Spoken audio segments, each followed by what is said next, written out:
You're out. You transition your energy to coaching your son's then sixth grade team. Fun? Absolutely. Real good season. I remember feeling like I needed them, that group of sixth graders, more than they ever needed me. Really? Absolutely. How so?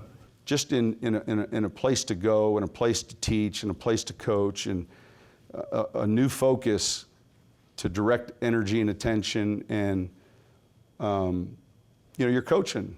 You know, you have a playbook. You're at Kinko's. You're putting together a game plan for sixth graders, and you're still teaching.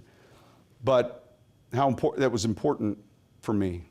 In other words, not just with my son, but it's something that took me away from New York, from the Saints, from the NFL, from, you know, all the things that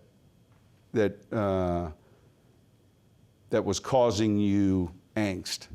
You just couldn't live 12 months like that. You know what I mean? You had to move on from it. You're back to cutting oranges and pouring Gatorade, and you're really in that organic, on the field, how you remembered it to be when you started.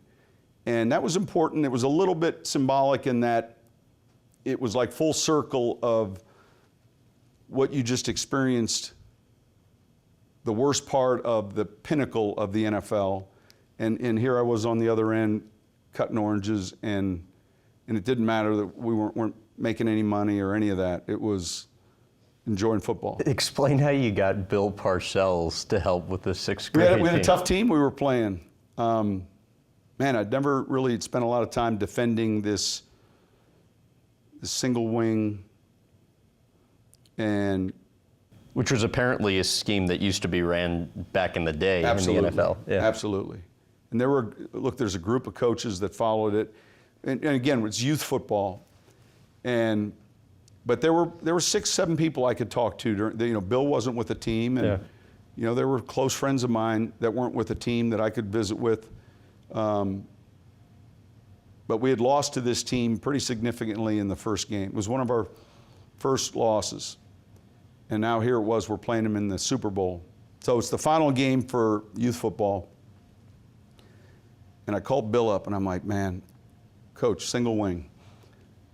He's like, you got to penetrate the gaps. He gave me 3 things. I'm writing them down. How do they align the guard? You know, he's asking me these questions. I'm looking at this, blurry DVD that a parent's taken. For the orange porcupines. It was the orange, Springtown orange porcupines. And we were the Liberty Warriors. Well, I had experience with the single wing, and so I had talked to probably 3 very good high school coaches in New Jersey when I was coming up that had run the single wing their entire careers. And so I'd learned a little bit from them as well about it. And I could tell he was kind of into what he was doing, and I was happy that he had some kind of alternative measure there. I think he had fun doing that. What made you realize he was having fun doing it? Just by his tone, just by what he was speaking about. This kid, I got this guy, and we're doing this, and we're doing that, and you know, and we got to play this team that's got this, and you know, it was like a new world for him. We had put a few things in, and ultimately the most important thing for us in that game was to play more physical and play tough. And you know, when you're right at that age in 6th grade, you have kids that'll tap out, they'll get a little emotional, and they'll get a little, not necessarily hurt, but maybe afraid.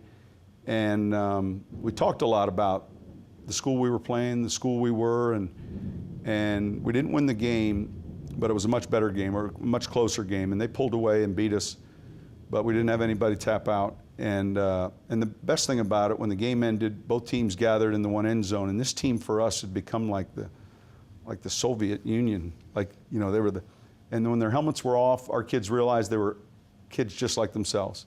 They were eating hot dogs, eating Gatorades, you know, they handed the trophies out. It was pretty impressive.